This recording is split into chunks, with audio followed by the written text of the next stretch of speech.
Welcome to the Yappy Hour, powered by Yappily, the podcast for dog lovers who want to better understand and connect with their four-legged companions.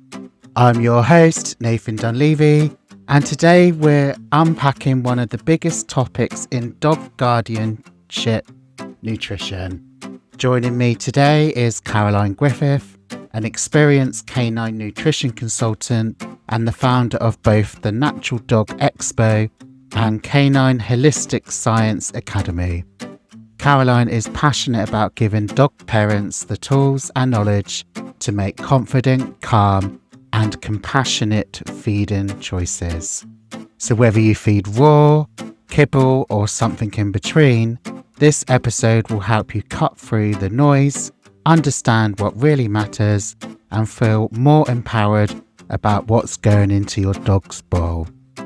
So grab a cup of tea, settle in, and let's get started. Back to the Yappy Hour, powered by Yappily. I'm your host, Nathan Dunleavy, and I'm so excited to bring you another episode of the Yappy Hour today. Even more excited that we've got the amazing Caroline Griffith joining us today.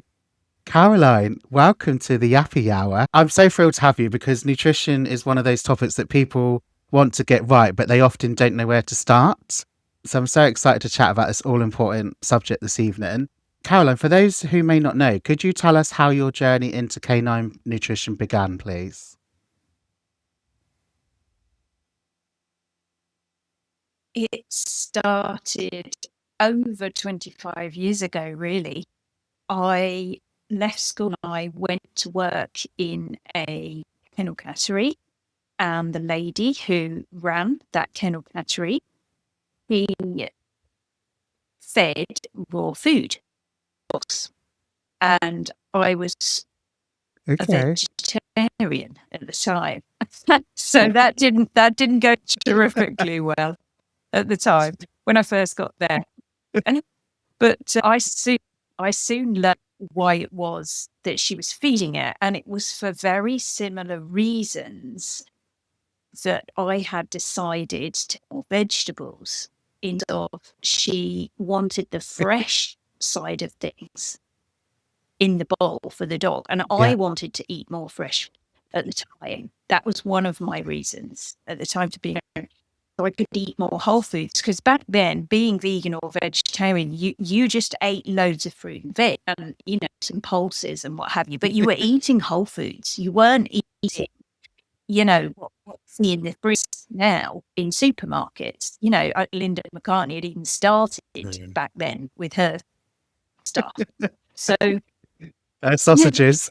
For me, it was about the fresh food, and then when the lady who ran the kennel cattery explained that that's why she fed raw, because she wanted them to have foods, it just made so much sense. Obviously, it was completely different of fresh whole food, but it made sense.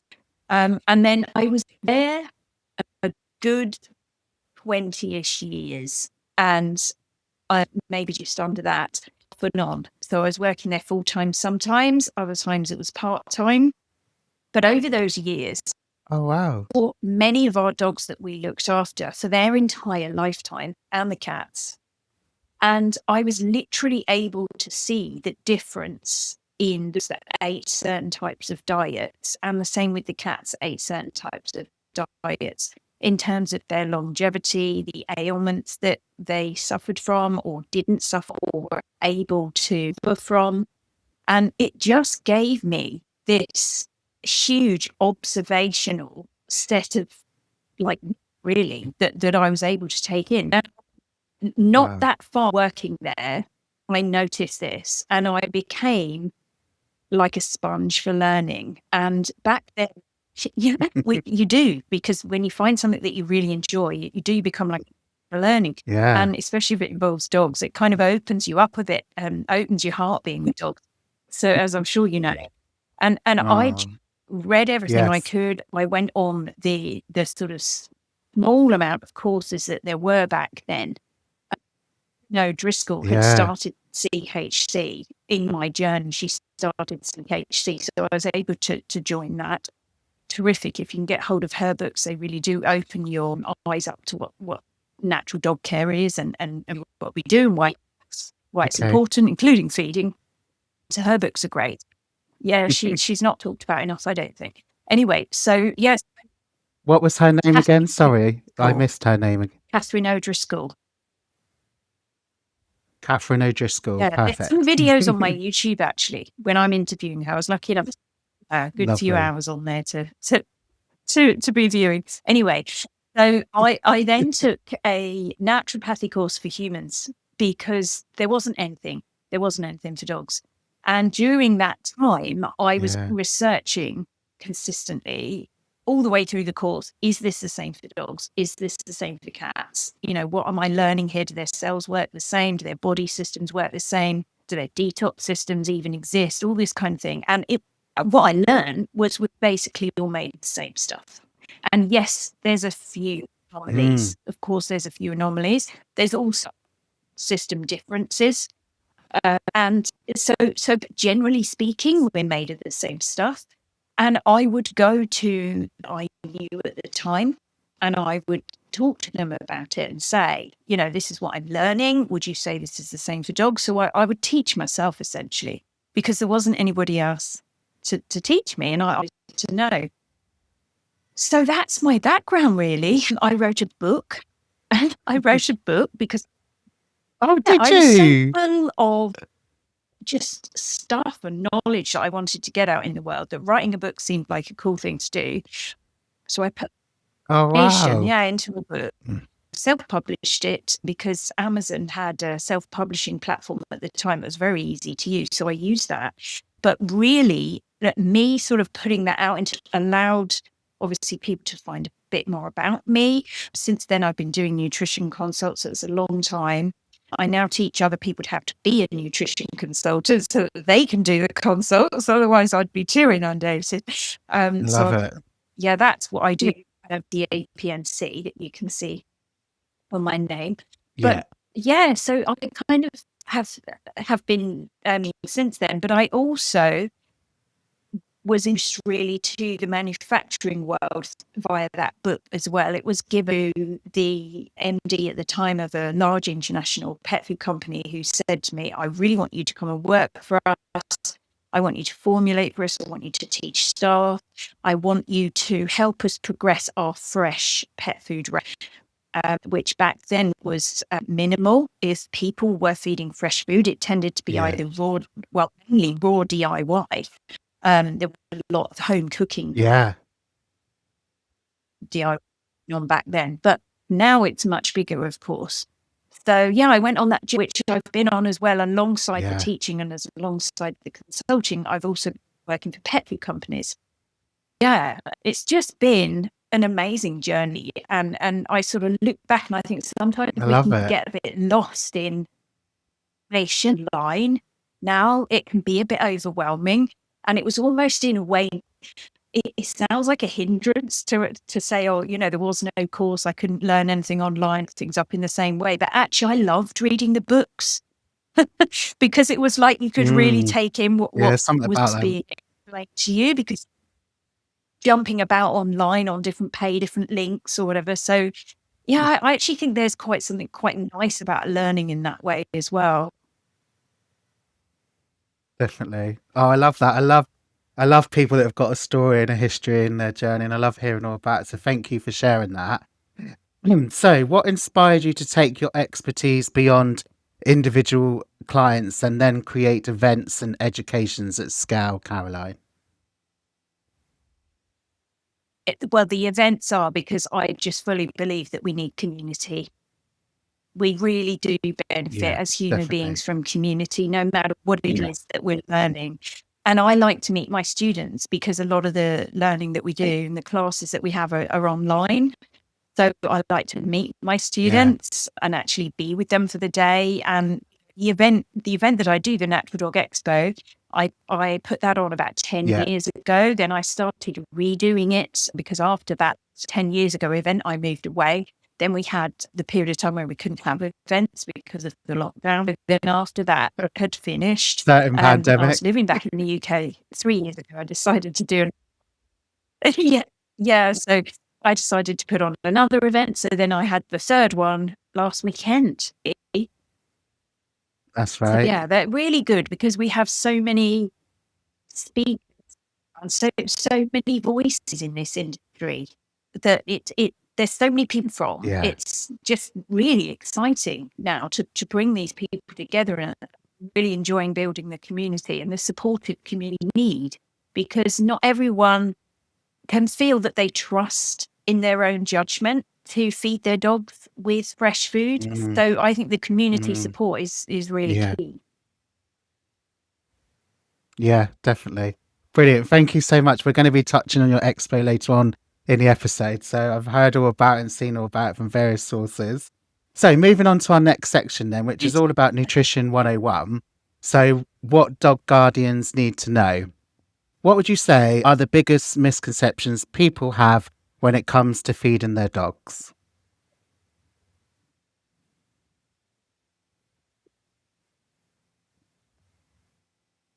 I would say, oh, there's lots. Where do you start with?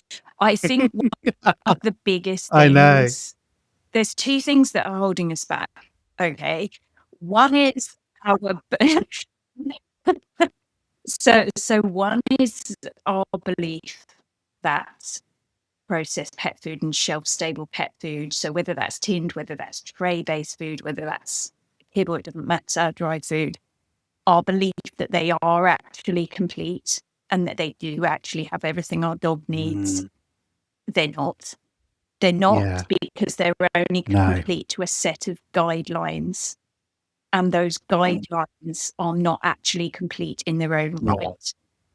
So that that I think really is one of the biggest things that we need to get our heads around, that someone else hasn't done it all for us. Someone else hasn't worked it out. Yes, Mm, they've tried to a degree. Okay.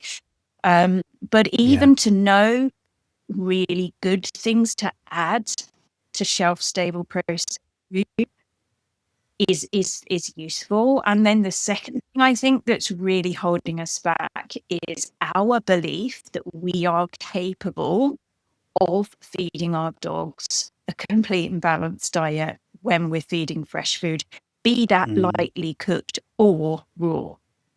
And actually, when you feed fresh whole foods, it's incredibly easy to get a balance. Now, mm, I say it's incredibly easy yeah. in a practical way. It's actually really easy when you know how to do it. It's not hard. Mm, You can do this effortlessly in a way. Um, Once you get used to what your dog needs as an individual as well, then it becomes even more effortless. It's about yeah. that connection, standing. We very often, as dog guardians, don't feel good enough, and that this feeding Yeah. fresh food plays right into that. We go, wow, actually, I'd rather go Yeah. back to process because someone's done it for me. But actually, they haven't done it for you. And in fact, probably what you were feeding before, it might have had, say, one or two nutrients that it was like doing on deficient in. Whereas the processed food Yeah. is the considerably deficient, really, because themselves and not optimum. They're not for the optimum, thriving, Yeah. healthy dog. They're not designed for that. They're often baselines as well. So they have minimums, but your dog might Yeah. need the maximum. But the food you're feeding has got the minimum, but it will still be called complete. Yeah. Right. Okay. So yeah, Brilliant. Thank you. Thank you so those would be my much. top two. What does a balanced diet actually look like for the average pet dog or their guardian, Caroline? Ironically, a balanced diet is more about adding variety. So, Mm. because for me, what are we actually trying to balance here? So, okay, they need a certain amount of, say, zinc a day. And I guess you could say they need a balanced amount of zinc. But actually, the body is never in full homeostatic balance. So it doesn't just need that bit of zinc and then everything will still be fine the next day and the next day.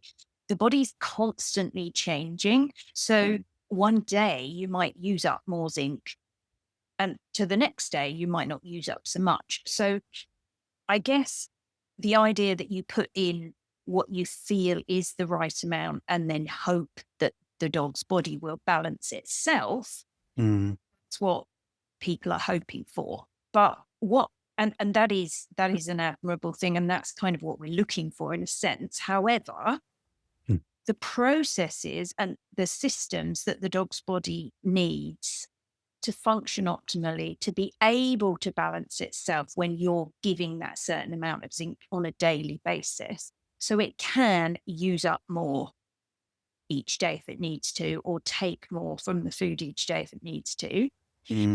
Those processes and those systems, they function on what I would call are more the nutritional elements than the nutrients. So they need things like really good hydration. Yeah. Those systems need really good hydration. The dog's body needs to be able to methylate appropriately, which is another form of detoxification. So it can remove excess, for instance. The microbiome also needs to be functioning optimally. So the absorption rate of nutrients is good. So for me, it's not a balanced diet isn't really necessarily the stopping point. You should be thinking about what the dog's body does with those nutrients and how we can encourage the dog's body to be able to keep itself in balance, itself in homeostasis, in health. And that's where fresh food comes in. Again, it doesn't matter if it's lightly cooked. That is at least a huge step forward to providing what the body needs to be able to balance itself with the nutrients that you're giving it. So there's more to it than just, I'm going to feed X amount of nutrients every day and that will maintain things and my dog will be fine. You know?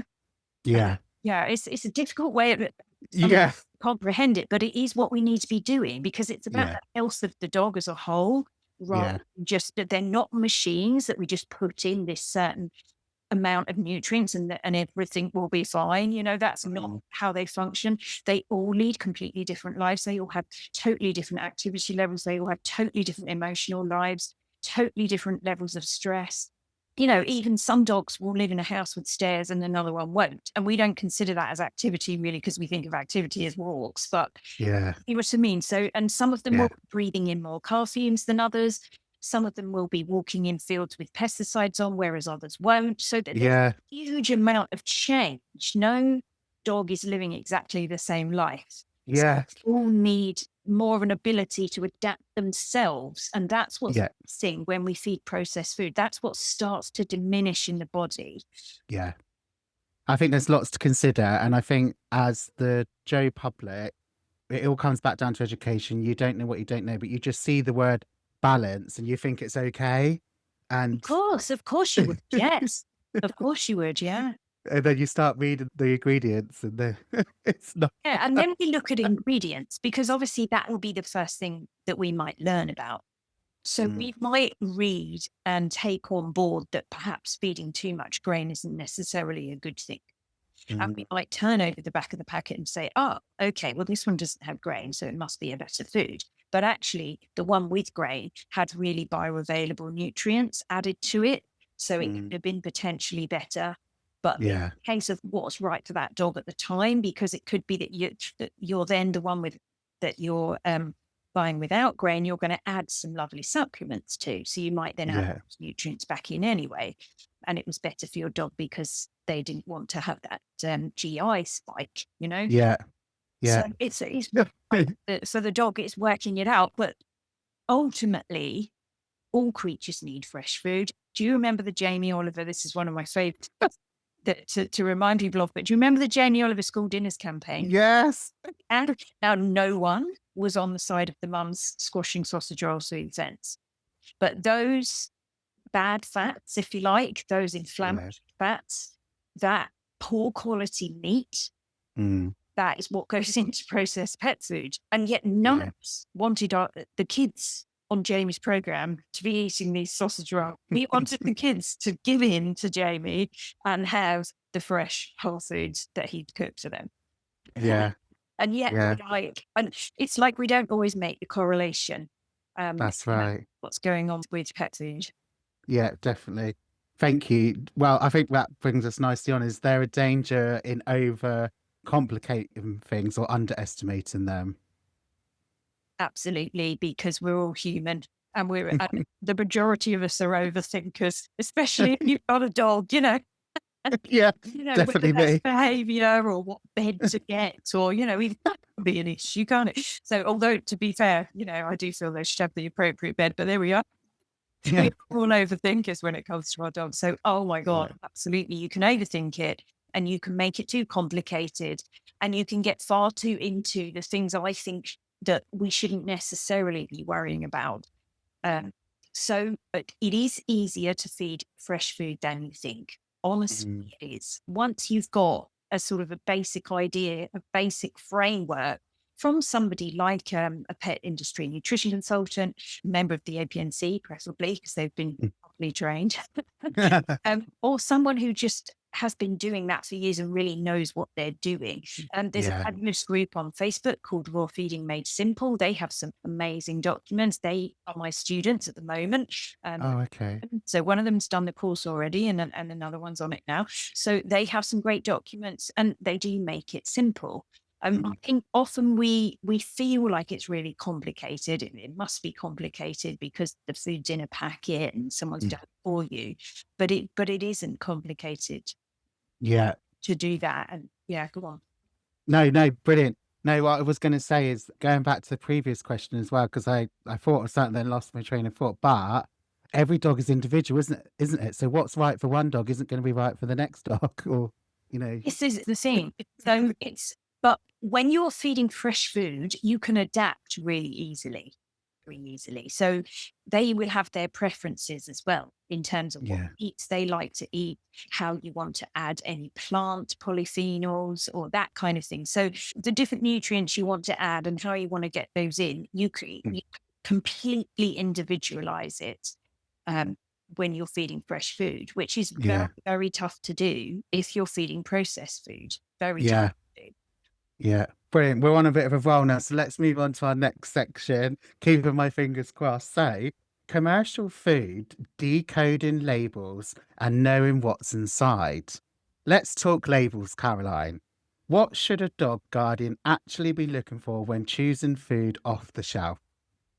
If they really, really, really want to feed shelf-stable food, then, and that's presumably a dry one, then there's so much they need to look for. It's a minefield. Well, it can appear that way, but unfortunately, the ones that you want to be feeding are the ones that are more expensive.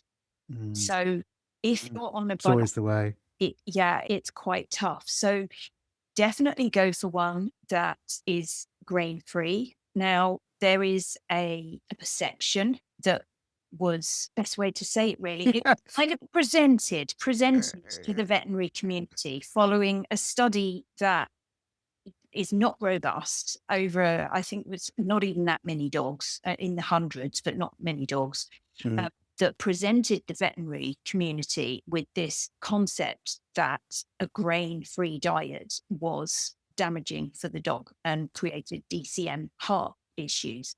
So this has been thoroughly debunked. I'm glad you're saying, because grain-free always used to be the be-all and end-all, didn't it? Yeah, and then this, of course it did. And then, of course, the other food said, well, hang on, what are we going to do about this? So suddenly a study comes to light. So anyway, this was presented, but the debunking of it and the FDA coming out with their statement that said that they couldn't repeat this science because it wasn't a robust study and it wasn't repeatable. So it wasn't something that we should be repeating constantly to clients, and that it wasn't necessarily true. That they've come out with that statement now, but that information hasn't been presented as heavily to vets, so it hasn't filtered through. So, and it's a classic example of a vet is busy and doesn't really have time to. This is true. understand what's going on here. So the taurine issues were the issue that they were talking about there. And really, I think it's been said that it's got more to do with the legumes in the food and the things that they were putting in instead of the grain than it has actually, in fact, the grain was really. So I just think when we really are set on a belief, we're not putting the dog first. We're not honoring the dog because they're not machines. They're not all the same. And it just isn't an ideal world to be just saying, look, that's come out, so it must be true. And then to reiterate that in a parrot fashion, it just isn't putting the dog first. They do need to be seen as individuals, as you said. So definitely, I think we need to be looking for the less grain, the better. The less carbs, the better. The less rice, the better. Yeah. Grain, not just wheat. So all that sort of thing. So a higher meat content, preferably. We also need to be choosing foods that have some bioavailable versions of nutrients added, because these processed foods are so processed that at the end, what they have to do is add something called a premix. And it is based on the nutrients that are already in the food. And then the premix is like a vitamin and mineral supplement that's added on top, and that brings it up to meet the guidelines. Okay. Yeah. You never need to do with fresh food. It's once you get all the different whole foods in there, you have everything the dog needs. You don't need to be you shouldn't be, if you are, you're not doing it right in the first place. So whole foods can present everything that the dog needs. So anyway, so we need to be looking to see that these premixes, these vitamin and mineral complexes that are being added to processed food are added in what I call an absorbable, bioavailable form. A lot of them, sadly, are not. So that's another issue that you get with processed food, where what you're essentially thinking you're giving your dog, the dog can't actually absorb. So it might be in the bowl, but it's not necessarily going to be in the dog. One of these minerals are a classic example. So mentioning zinc, I mentioned it before, but zinc oxide, anything oxide is harder for a dog to digest. And I've seen what's considered as better processed dog food, tins and dry packets from the same company. I've seen them in health food shops, and these are full of nutrients that are non-bioavailable, so the oxide version. So they could be grain-free, but they were non-bioavailable for the other nutrients. So there's so much to consider and think about that it is really, you don't know how much I want to give you an answer and say, yes, buy this one or buy or. I honestly wish I could do it. But knowing what I know, I would be telling people to feed their dogs food that isn't honoring the dog and isn't actually going to provide everything the dog needs. So it's very, very hard to find a shelf-stable food that is actually going to provide long-term what they need. The other issue that we have at the moment is with calcium. Only permitted type of calcium for all processed pet foods, any pet food, actually, even if it's a lightly cooked version buying from a company, the only calcium that they can add is calcium carbonate. It's the only permitted one in the feed additives list. So they have to put that one in. And it's chalk. So it is very low bioavailability in comparison to other calciums that are on the banned list that are added to, which, I still haven't got to the bottom of why all of them are banned. Some of them are because they were linked with when we had the BSE years ago. We kind of and certain things got banned, but not all of them fit with that bracket. So at the moment, we need calcium carbonate. Now, also to make matters worse, and I don't know whether this is by design or default, but that is the only additive that you don't need to state on the packaging. So when you read your packaging, you don't go, oh, they put chalk in this, So you imagine that. So most people wouldn't necessarily even think what calcium carbonate is if they saw it, but it is. But some people would and go, hang on a minute, there's chalk in this. So, that is an issue as well, calcium. So in effect, what's happening is that the calcium is at a low bioavailability. Manufacturers aren't all adding more to make up for that. And also what it will do is in the dog, it will throw the calcium phosphorus balance out. So we think we're getting this amazing calcium phosphorus balance, and all, puppies are going to grow fantastically, adult dogs are going to maintain bone quality fantastically. And actually, they're not necessarily, because the calcium phosphorus rates are not in the body the same as what they are in the bowl. Right. So I don't know. What an answer. I mean, as I said, the expensive the ones to go for your freeze dried, your there's a brand called Rocketo where you rehydrate. So you Okay. put water and some moisture back in. Obviously, they've still had to use carbonate because they're not allowed to use anything else. So you're still going to have issues. It doesn't matter what you feed. If it's shelf stable, you cannot get away from the issues that within processed pet food now. Yeah. Will things change? Yeah. Wow. It's fascinating, honestly. So, how could guardians know if a commercial food is actually high quality? Certainly not by the packaging. It's so misleading and confusing. Oh my word. Certainly not by the price. No.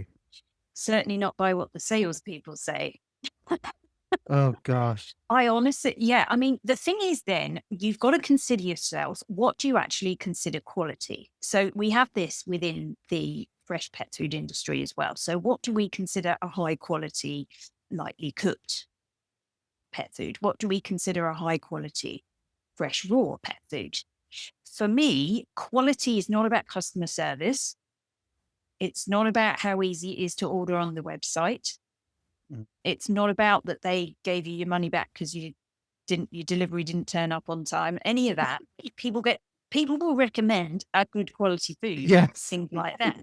Now, I mean, I get a good experience matters as well, but quality food for me is the meat itself, the ingredients themselves are of quality. Now, if they come from industrially farms, to me, that's not a top quality. That's not what we would as humans go to a restaurant and expect to be top quality. No. Obviously, a lot of the processed pet food does.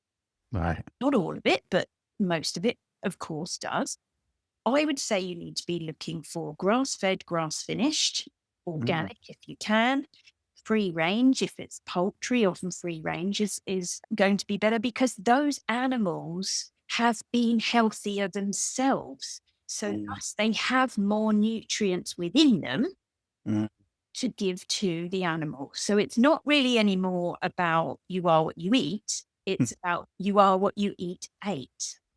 That's what quality is. If what you're eating ate something good, even if we're talking about plants, if you grow a plant that you're going to go and eat, whether that's a vegetable or a cereal or whatever, and you're growing it in really good soil that's full of nutrients, that plant will grow into a healthy plant and it will provide you with more nutrients. Yeah. So, you see, so it's exactly the same with the animals. So quality for me is now becoming less available, I think. More and more industrially farmed meat, more and more intensively farmed meat. And it's not to say necessarily that that's really bad because there's many dogs that eat it and they live long, healthy lives. But for me, if we're going for quality, we really need to be looking at the sourcing. That's key. Yeah. Brilliant. I love that. So you are what you ate. I've never heard that before. Absolutely love that. Thank you so much. Moving on to our next section, which is all about exploring natural and raw feeding. There's a lot of talk about raw feeding lately. Can you walk us through what that actually involves, please? Easiest way to raw feed is to start with a ready-made. It really is. So if you start with a ready-made, at least you feel that genuinely someone has done the work for you. In that framework they have, because it still does have the nutrients. It has more nutrients than the guidelines even have listed, And yes, somebody's done the work for you. And then you can feed a variety of proteins and you can get to know what your dog likes and dislikes and all that kind of thing. You can get used to how much bone a dog, your particular dog needs, Mm. or is that what bone content really is optimum for your dog's digestive system? Because for some dogs, they prefer and they seem to be thriving and more optimally healthy on more bone. So it might be 10, 12, 15%. Other dogs, they need much less. So they might have, say, 5% bone, and their stools are healthier and they're healthier and they're thriving. So that's something that you need to be working out at the beginning. It happens very quickly and very easily. And the dog there's no suffering at all. It's a little bit like, I ate Marmite. Goodness, no, I do not like Marmite. Or yes, where can I buy the big jar of Marmite? I You either love it or hate it. Exactly. So yeah, I think it's a lot easier than people think it's going to be. So you can start with that. Also, you can feed an 80-10-10. You literally took the words out my mouth. I was going to say, is this where this 80-10-10, Yeah, so when you said an 80 pre-made? So they are all the rage at the moment. So they have obviously a certain amount of offal, certain amount of bone content, and a certain amount of muscle meat. So the 80 is the muscle, and then there's 10 bone and 10% offal. So that's an averagely okay way to just start feeding, but that will, in the end, show some deficiencies if you do not rotate proteins. So you need to be feeding different proteins, many different ones as you can. Okay. So it's really useful to add in some zinc and some choline. So choline is not conditional to the guidelines, but it is good for dogs. Often you need to add in some kelp for some iodine. Zinc can be added with something like wheatgrass. Broccoli's got choline in it as well. So you can add broccoli sprouts, would be my favorite because they're the easiest to digest. And then you can use the stalk of the broccoli for, if you steam it, because you need to steam it. Otherwise, the dog won't be able to digest it properly. So yeah, and you need to add some omegas. So you want to be adding in some fish or some algae oil, or, not seeds, but algae or a really good fish oil that you keep in the fridge. You must keep fish oil in the fridge, really important. Okay. So yeah, there's not a lot that you need to add to an 80-10-10. That an 80-10-10 does have about 95% of what a dog needs. Okay. Just adding the bits and pieces, you see, the bits and pieces that they may become deficient in, or they may need more of. Okay. Yeah. Well, yeah, I love that. I mean, my dogs are raw fed, so I'm preaching to the converted here. Yeah. So you're already doing all that. I'm already doing it all. Yeah. I've got seven little monkeys. So they work. Yeah. Seven. For those that know me, I've got 7 dogs, 4 toy poodles, and 3 chihuahuas. So they're all the little ones. Oh, they're full of character. But they were, and I'm not going to kibble bash, but they were on kibble, and I used to get told off by the vet all the time. As soon as we move them to raw, they're absolutely fine. But anyway, that's the proof's in the pudding. Well, it is. It really is. But I just want to say that it is okay to feed home cooked. If you really do not want to feed raw, the next best thing to raw is cooked fresh food. It's not kibble. I see so often people say, oh, well, raw didn't work for me, so I'm going to go straight back to process. So they've hopped over a really wonderful way to feed their dog, which if they don't want to make it at home, there are brands out there that have ready-made, lightly cooked food. Yeah. It's better than others, just like in all of these types of food. Yeah, that is just such a cool thing to do, is to feed the lightly cooked versions. Yeah, I think because some of the ones that we have, you can flash fry them for like 10 seconds. You just got to be careful of the bone content. Yeah, you shouldn't obviously be cooking pet minces that are designed to be fed raw, because they will have content in them. Yeah, that's it. What are the pros and cons of moving to a fresh or raw diet? Well, you do need more freezer space. You do. We had to buy a separate freezer just for the dogs. Well, this is and you have to have the space. Because once you realize how important it is and what a difference it makes, you don't mind buying the extra freezer, or you might just find a way to make it work. Your friend might have a big freezer and you can combine your orders and you can keep your food there. Then you have to find a way.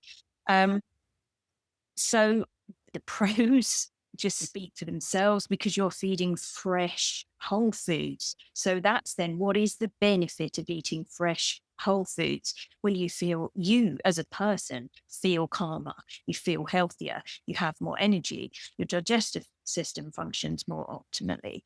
It's just how many other things. I mean, we know full well how good we feel when we eat real food as opposed to this food. All those things are going to be the same with dogs. So on an ailment basis, they're going to have less inflammation. And that's been proven now. There's so many studies behind raw now. It makes me laugh when people say there's no science behind raw. There is a ton. In fact, I have a book called Fresh Proof, which I give out at my event every year.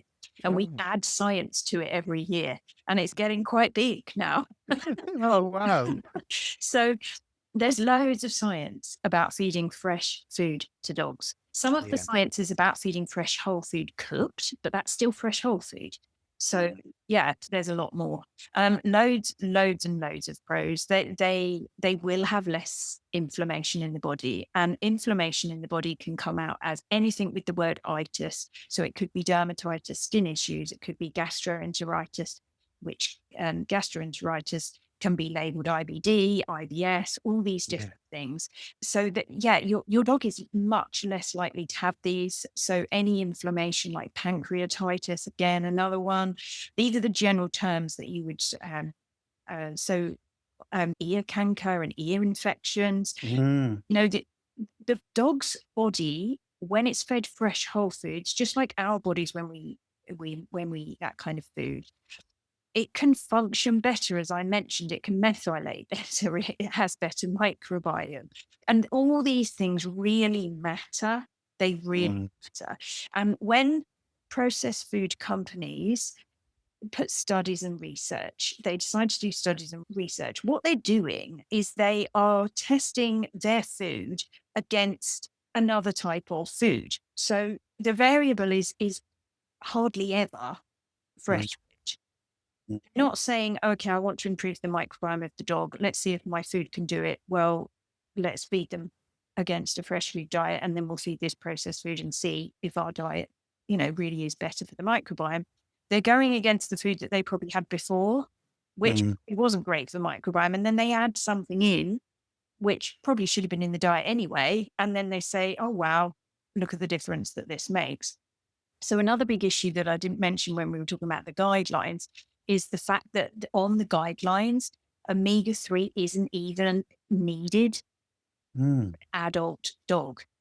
So it's on the developmental puppy guidelines, but it's not on adult dog food guidelines. So no food needs to have this in. So when you see this written down on a packet, they're very clever with the labeling in a sense that what it will say is salmon high in omega-3 or duck high in omega-3. Yes. The duck and the salmon did have high omega-3, but it doesn't when it's in the bag. Once it's been heated and processed, and it loses it all. Clever the way that they write this in. It's misleading.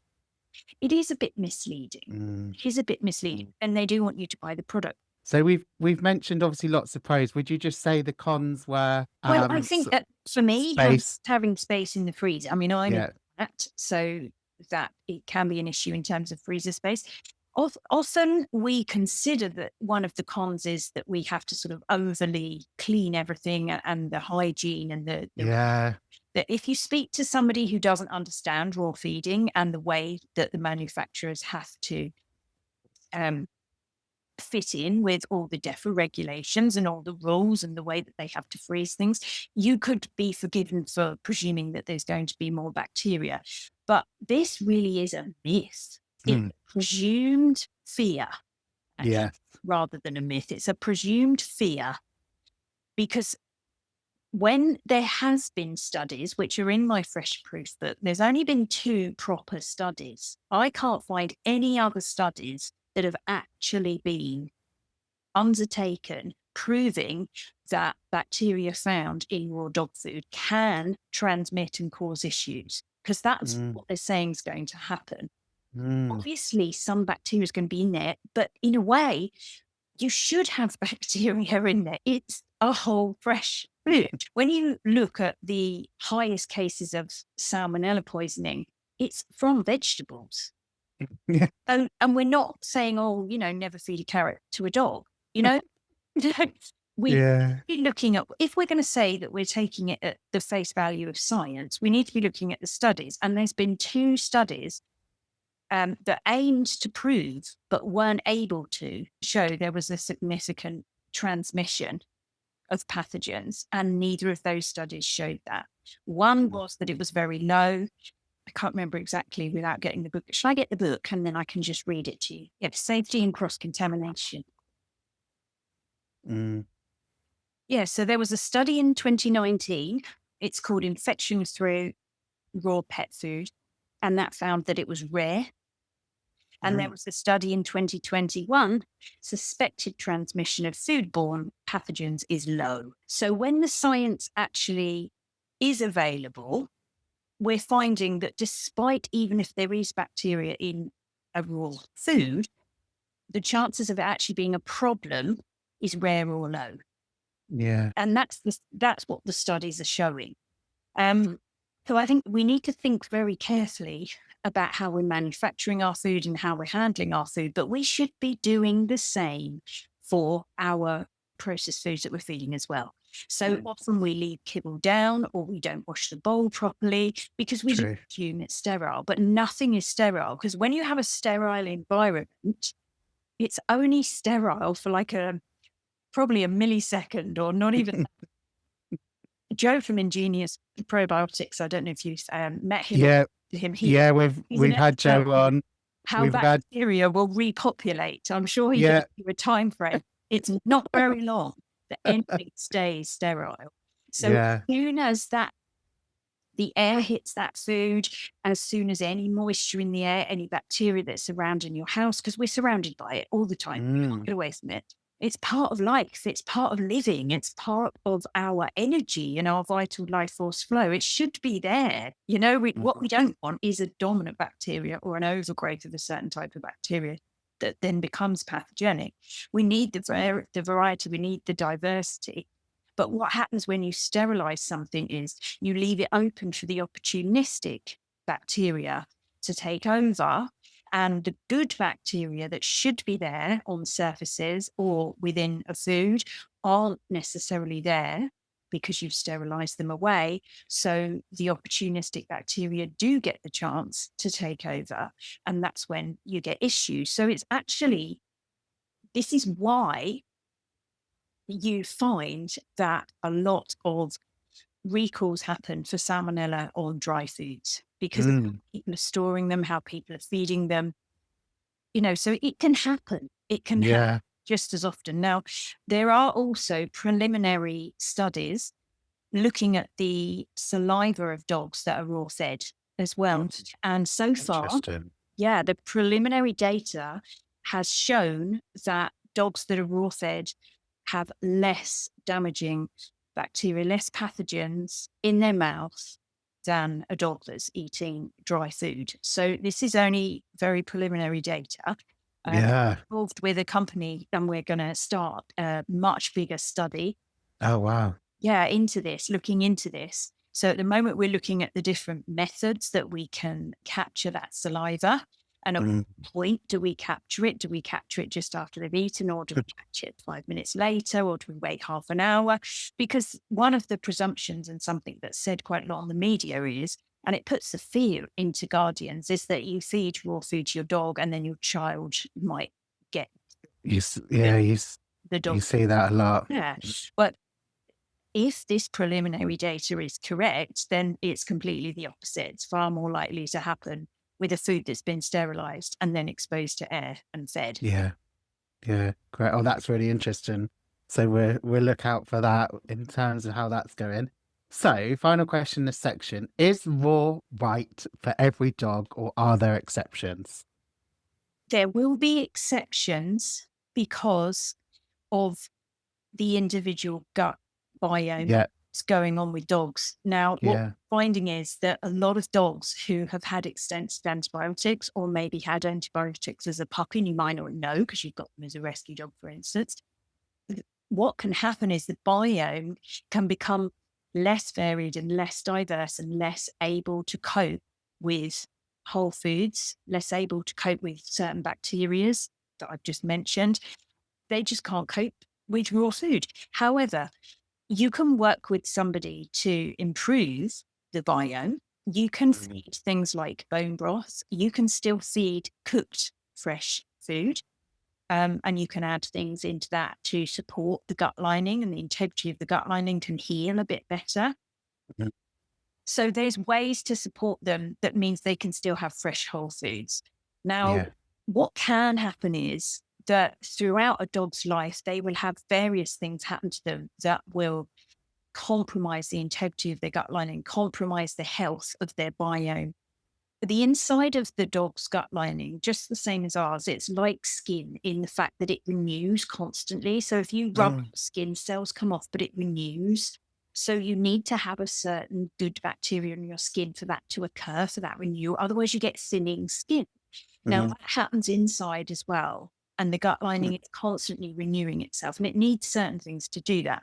So if you can support the gut lining to do that, then your dog is more likely to be able to have a fresh raw diet. Now, when they're puppies, when they have, they need to have the wormers. I'm not saying don't worm a puppy, but the wormers could compromise the integrity of the gut lining and the biome.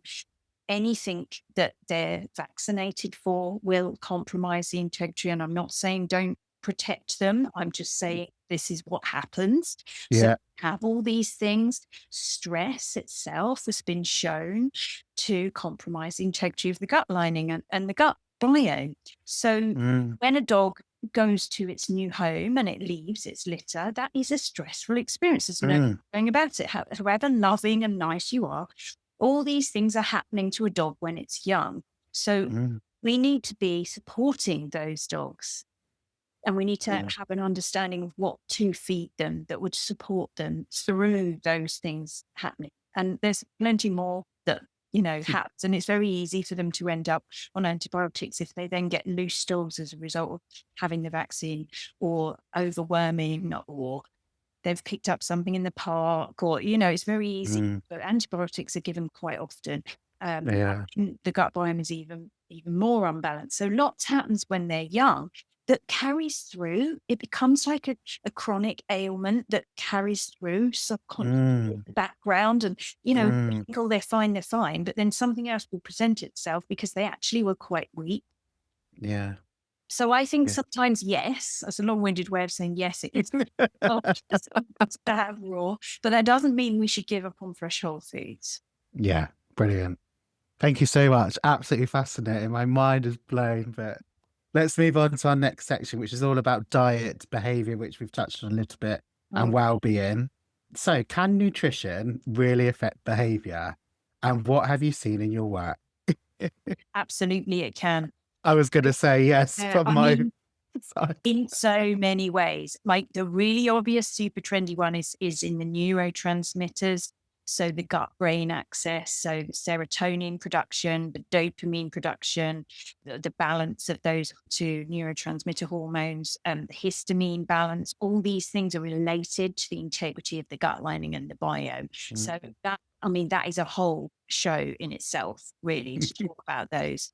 Also, the biome and the hydration of the dog are both linked in with pain and pulse and proprioceptive postural balance and active awareness.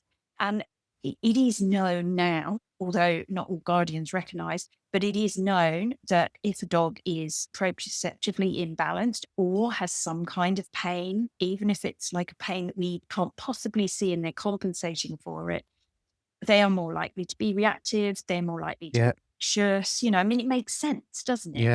Yeah. If their capability of flight, if you like, is in any way compromised, they're going to be on guard more. Yes, food can, because we need our dogs to be hydrated. Fascia is made mainly of water, which is another reason why feeding fresh food supports them, even fresh cooked, because you're supporting their hydration and you're supporting their ability to have pliable, optimally functioning fascia that isn't going to store somatically trauma in it. So absolutely, it's not just affecting behavior, it's affecting the entire body.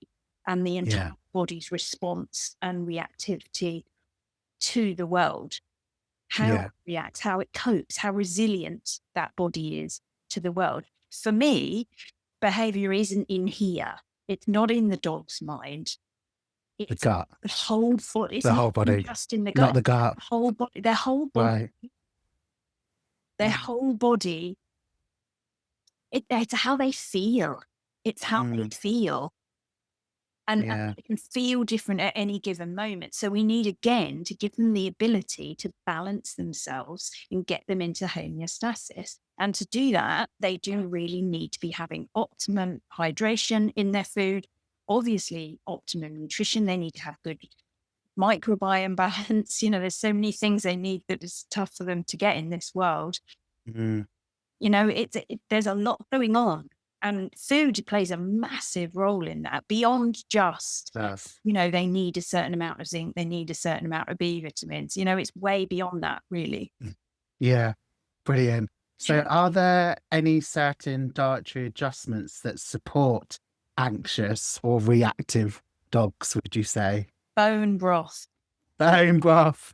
Whatever you're feeding, get some bone broth. Yes, I know. I've heard you speak about bone broth before.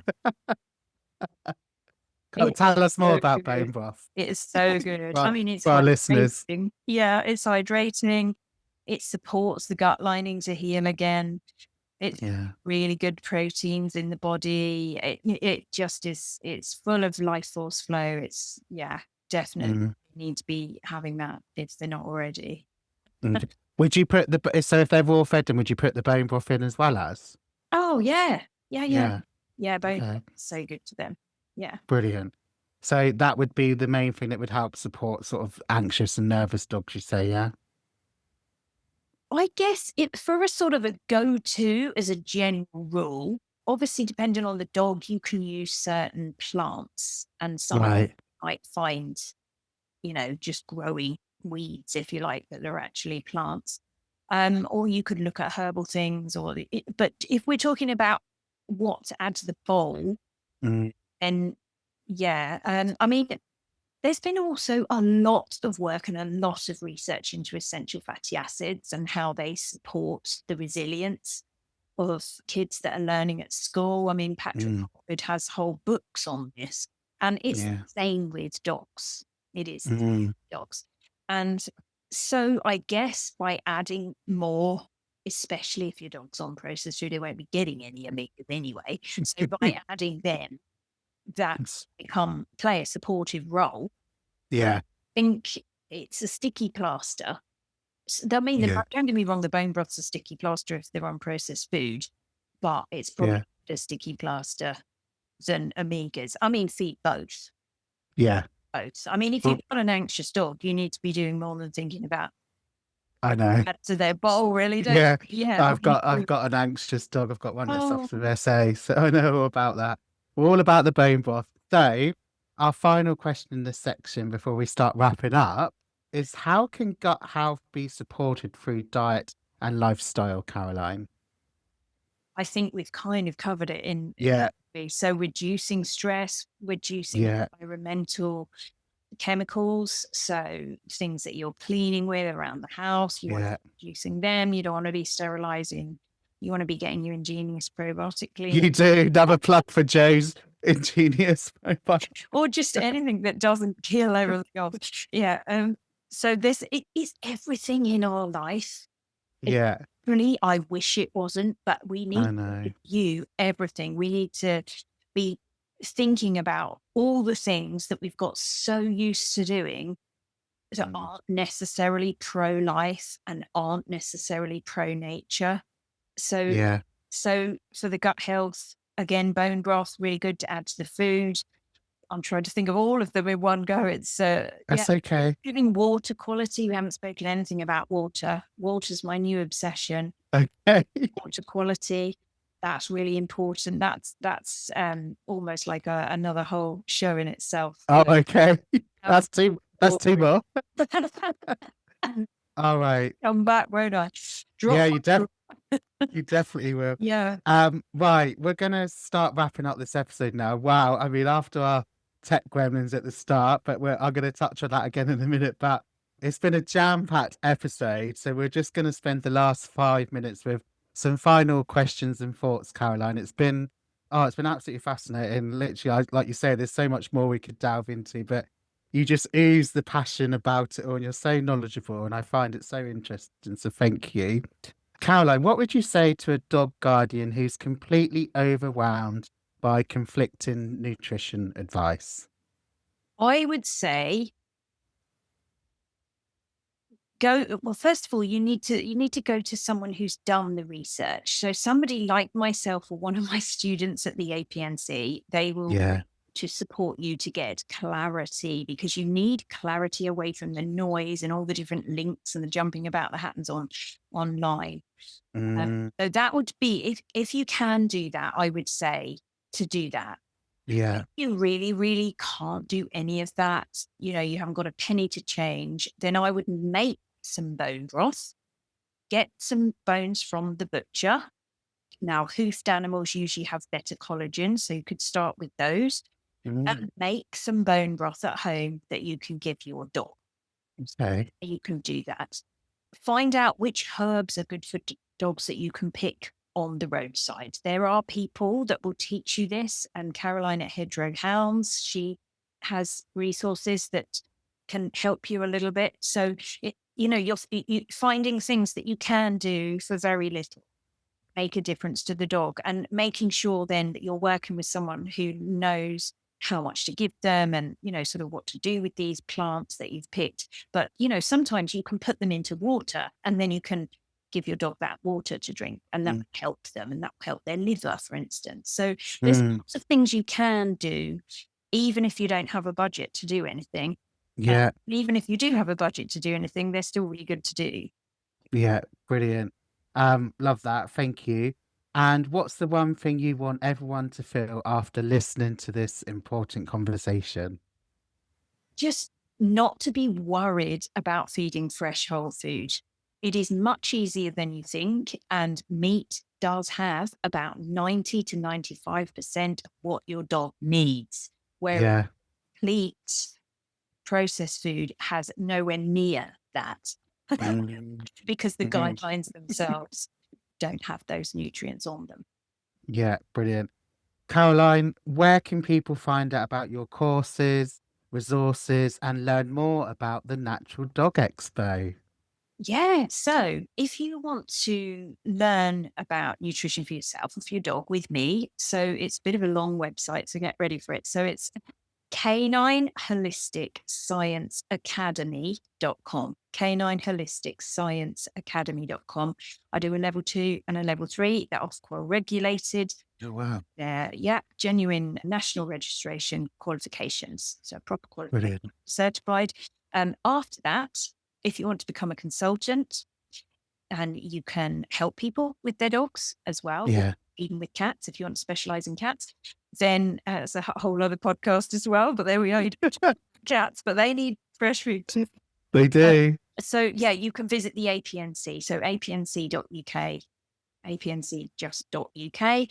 That has information about that course. You might already be practicing as a nutrition consultant, and you're listening to this thinking, oh, yeah, I want to be part of the APNC. So the Association Pet Nutrition Consultants. I'm glad you said that, because I was going to ask what it stands for, but I could read it on your T-shirt.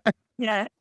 I didn't even know about that till you said this evening, so I'm glad you did. We're a fairly new organisation, but we're looking to have nutrition consultancy for dogs and cats to be regulated. We want to be paraprofessionals, recognised as paraprofessionals within the industry, because at the moment there's only certain practitioners working with dogs that aren't vets that are recognised as paraprofessionals. So like chiropractors, osteopaths, acupuncturists, that kind of thing. Even behaviourists and trainers have a sort of a paraprofessional exemption.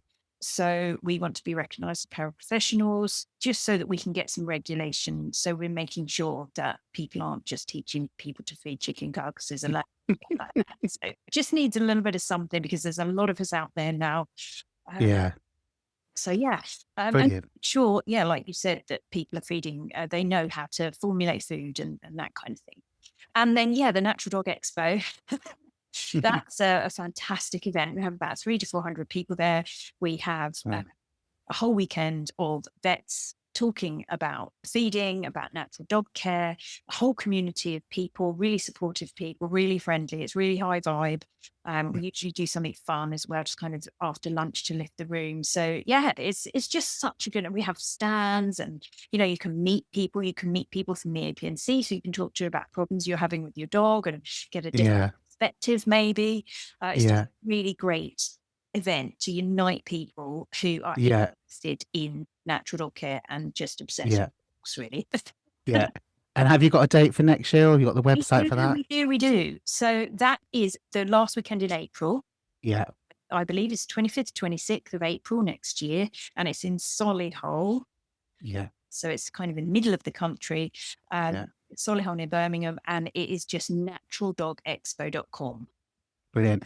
And if anyone wanted to get hold of you, Caroline, can they just do that via your website? The Canine Holistic Science Academy. Yeah.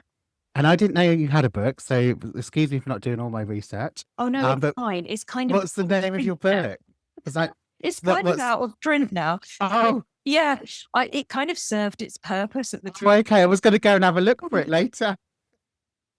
Yeah, they're out of print now. I think it was such a long time ago that I self-published it. You might find one that someone's selling, a copy that they bought and they no longer need it.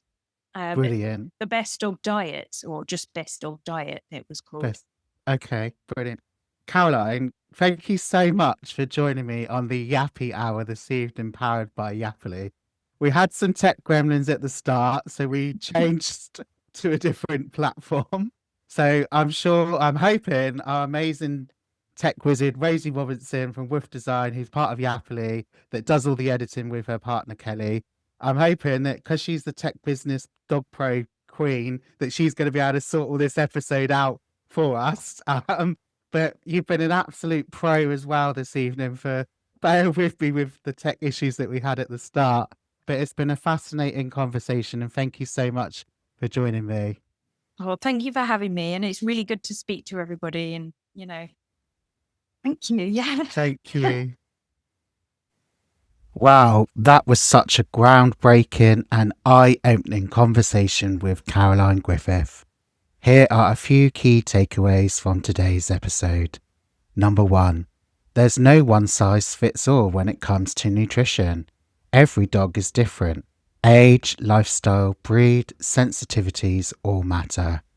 Number 2, marketing doesn't always equal quality. Learn to read labels and question the jargon. Don't be afraid to ask questions.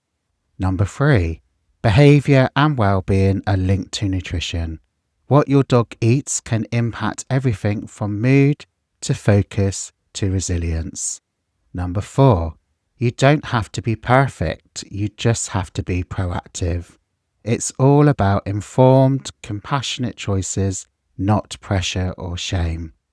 Caroline, thank you for helping demystify this huge topic and showing us that nutrition doesn't need to be overwhelming, it can be empowering.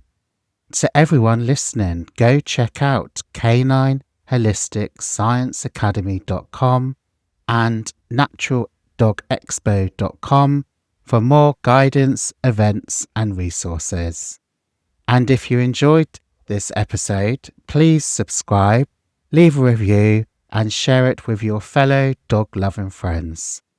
This has been the Yappy Hour, and I'll see you next time.